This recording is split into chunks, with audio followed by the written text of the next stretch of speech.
आज बांग्लादेश में हालात में कुछ सुधार हुआ है, लेकिन हिंदुओं पर अत्याचार बढ़ा है। आज जो हो रहा है वैसे मुस्लिम देशों में, चाहे पाकिस्तान हो, अब तो बांग्लादेश तो आज तक शांत रहता था, लेकिन कुछ भीतर कुछ होता था। आज Hamas, Qatar, Iran, Iraq, Israel, America, तो पूरे विश्व में यह परिस्थितियां पैदा हो गई है, हम एक दूसरे को दुनिया से मिटा देंगे। आज इसके लिए कौन जिम्मेवार है? आप इसके लिए संयुक्त राष्ट्र संघ एक संस्था है, लेकिन वह भी शिथिल है। सुरक्षा परिषद वह भी शिथिल है। तो ये अराजक की स्थिति होगी। ये अराजक की स्थिति श्रीलंका में भी हुआ था, लेकिन वे देश छोड़कर के भाग गए।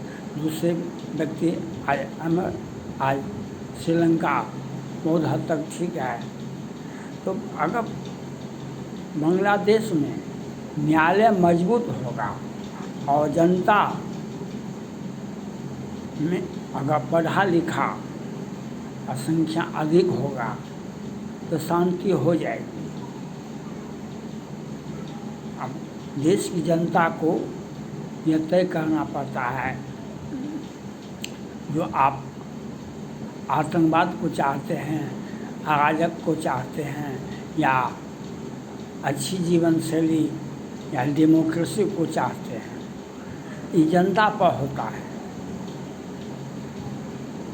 सरकार के नियत पर होता है और जनता पर होता है। असली बात, जनता अगर शांत हो जाती है, हम दूसरे को, हिंदुओं को नहीं मारेंगे, हमें भी कोई नहीं मारेगा, तो आपसी भाईचारा अगर बांग्लादेश में बनता है, उसका उपयोग क्या आता है? आज पाकिस्तान का है इतना बर्बाद हो रहा है, क्या हालत है, महंगाई, देश चलाने के लिए बहुत। आज शेख हसीना जी ने कितना अच्छा से बांग्लादेश को चलाया, वहाँ की जनता बहुत खुश है, वहाँ महंगाई नहीं है, वह भारत से भी दूसरे देशों से भी अच्छा संबंध बना करके रखा। आज महंगाई सब कुछ कानून व्यवस्था से 90% कानून व्यवस्था ठीक है, महंगाई भी 90% ठीक है। महंगाई तो दुनिया में है, तो बांग्लादेश में भी होगा। भारत में ही महंगाई है, वह महंगाई नहीं है भारत में जो विरोधी दल बोलते हैं, जो वह महंगाई नहीं है भारत में जो विरोधी दल बोलते हैं, वह महंगाई नहीं, वह महंगाई पाकिस्तान में है। शेख हसीना जी ने बहुत विकास का काम किया, जनता को हर सुविधा दी, लेकिन अराजक की स्थिति तो विरोधी दल लगाते हैं और विदेशी ताकत लगाती है। शेख हसीना साहब का बेटा कहता था, जो इसमें हम जांच कर रहे हैं, हम इसकी जांच परख करें, इसमें अमेरिका का भी हाथ हो सकता है, लेकिन सही मामले में अमेरिका का हाथ नहीं हो सकता है। हाँ, चाइना और पाकिस्तान का हाथ अवश्य है। ये चाहे हमास हो, हिजबुल्लाह हो, हुती हो, कतर हो, इजराइल हो, अमेरिका हो, भारत हो, ये सबों को लगा रहा है पाकिस्तान और चाइना।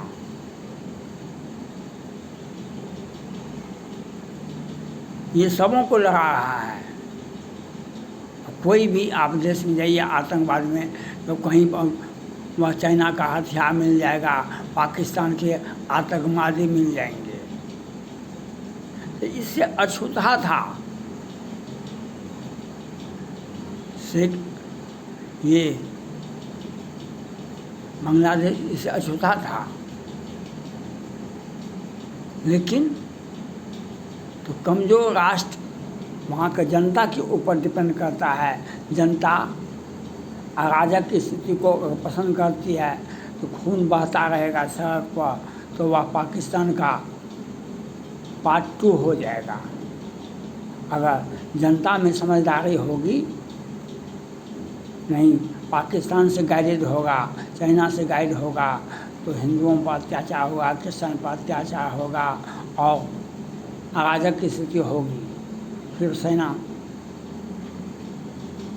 कमान संभालेगी, न्यायालय शिथिल हो जाएगा, देश में अराजक की स्थिति पैदा होगी। इसके लिए जनता के नेचर पर, जनता में आप कितने पढ़े लिखे हैं, आप में कितनी समझदारी है, आपको हर व्यक्ति को अपने देश का कानून को पालन करना चाहिए, तभी आप देश का नागरिक हैं। हर व्यक्ति को जो राष्ट्रीय आचरण होता है, राष्ट्रीय कानून होता है, सभी को मानना पड़ता है अपने अपने देश का। अगर आप नहीं मानेंगे तो अराजक की स्थिति पैदा होगी और इसके लिए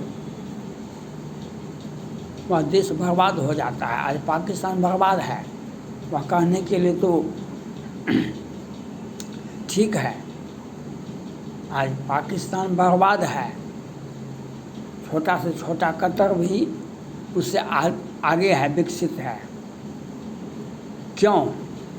वहाँ पर एक ही चीज़ का खेती अच्छा से होता है, जो आतंकवाद का निर्यात करो।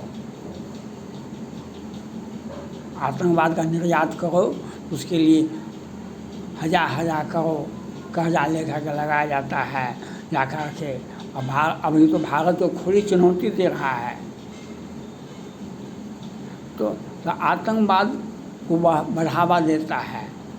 ये 1971 में ही आतंकवाद का नींव पड़ा था। वैसे तो 1948 से ही जम्मू कश्मीर में आतंकवाद भेजना शुरू किया था वहाँ के पाकिस्तान की तत्कालीन सरकार, क्योंकि जम्मू ये राजा हरि सिंह नहीं चाहते थे कि हम भारत में मिले या पाकिस्तान में मिले। जब वहाँ का आतंकवादी,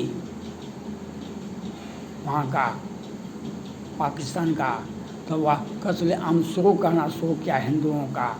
इनके पास कि राजा के पास में इतनी बड़ी सेना तो होती नहीं है, तब उसने भारत से मिलने का प्रयास का घोषणा किया। उसके बाद नेहरू जी ने सेना को आदेश दिया कि वहाँ पर जाकर के शांति स्थापित करें। तो राष्ट्रीय आचरण होता है, तो ये पाकिस्तान का राष्ट्रीय आचरण है आतंकवाद। बांग्लादेश का राष्ट्रीय आचरण आतंकवाद नहीं है। अब यह इसी में 5 दिन में फैसला हो जाएगा कि बांग्लादेश का राष्ट्रीय आचरण वहाँ के लोगों में क्या है।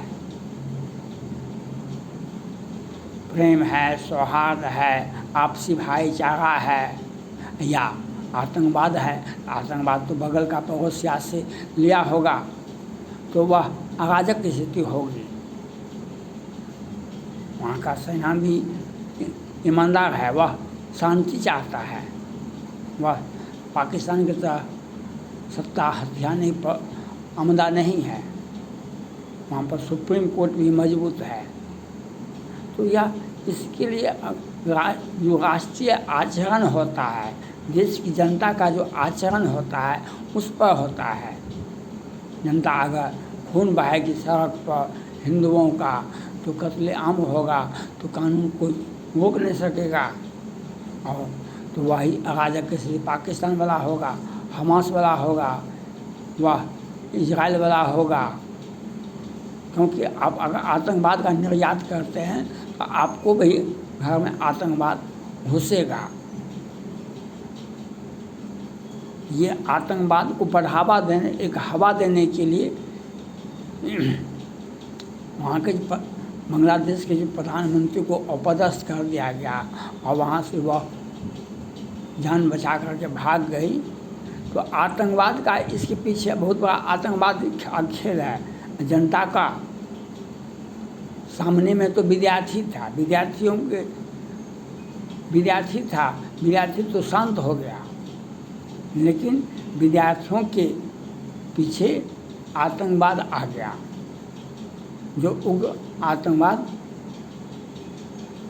वह आ गया। अब वह कहाँ तक आए, विद्यार्थी हर देश में, भारत में भी आंदोलन विद्यार्थी किया था, हर देश में आंदोलन करता है विद्यार्थी, उसे डंडा के बल पर, लेकिन जब आतंकवाद उसमें ढुक जाता है तब वह देश बर्बादी की कगार पर आ जाता है।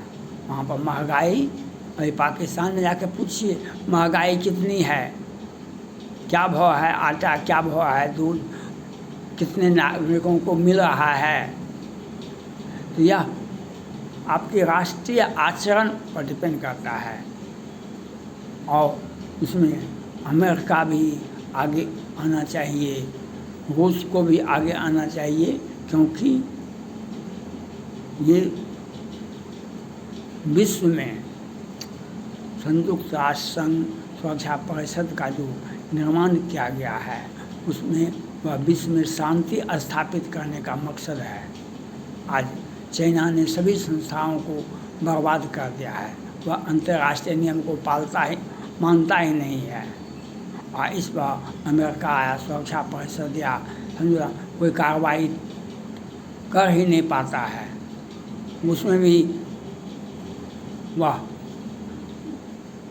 चाइना ने कोरोना ईजाद किया, विश्व में 5 करोड़ से अधिक लोग मारे गए, लेकिन सुरक्षा वह जो स्वास्थ्य WHO का जो तत्कालीन सचिव था वह चाइना के ही पक्ष में था, और चाइना का ही दवाई को जब कहा उसका नागरिक तो कितना करोड़ मरा वह बता नहीं सका। तो आपको विश्व को सुरक्षा प्रदान करने के लिए जो संस्थाएं निर्माण हुआ है, चाहे संयुक्त राष्ट्र संघ, क्या अंतर्राष्ट्रीय न्यायालय या सुरक्षा परिषद, ये सब कुछ शिथिल होता जा रहा है आज। और मुस्लिम देशों में आतंकवाद, सत्ता का बदलाव आतंकवाद के माध्यम से ही होता है, सत्ता का बदलाव आतंकवाद के माध्यम से होता है। और पाकिस्तान जहाँ पर है वहाँ पर तो आतंकवाद बढ़ेगा ही, जहाँ पर चाइना है वहाँ तो आपका आतंकवाद बढ़ाएगा ही। इसलिए इस बीच में जो भी हुआ इसके लिए हम आशा करते हैं कि बांग्लादेश की जनता एक अच्छे आचरण का पेश करेगी, एक अच्छे आचरण से, एक जो आइडियल आचरण होता है, जो आपसी प्यार मोहब्बत और जो भाईचारा को अगर अक्षुण्ण रखती है, और आपस में जिस प्रकार से रहते थे आज 50 वर्षों से उसी प्रकार से रहेगी तो जनता का कल्याण होगा। और नहीं पाकिस्तान का अगर, चाइना का अगर वहाँ पर प्रभाव बढ़ा है तब तो पाकिस्तान का की तरह कई एक भागों में बांग्लादेश बढ़ जाएगा, यह भी आपको होगा। और कमज़ोर राष्ट्र इसी प्रकार से कोई बर्बाद करता है, चाइना या पाकिस्तान या अमेरिका कमज़ोर राष्ट्र को इसी प्रकार से बर्बाद कर देता है। भारत के तब आंख उठा कर देखें तो हम उसी को वह हालत कर देंगे। भारत में भी तंग होता, जब पाकिस्तानी और चाइनीज़ को आप भारत आने देंगे तो वह भी होगा ऐसा ही। इसलिए पाकिस्तानी और चाइनीज़ को गो आउट करना है। थैंक्स।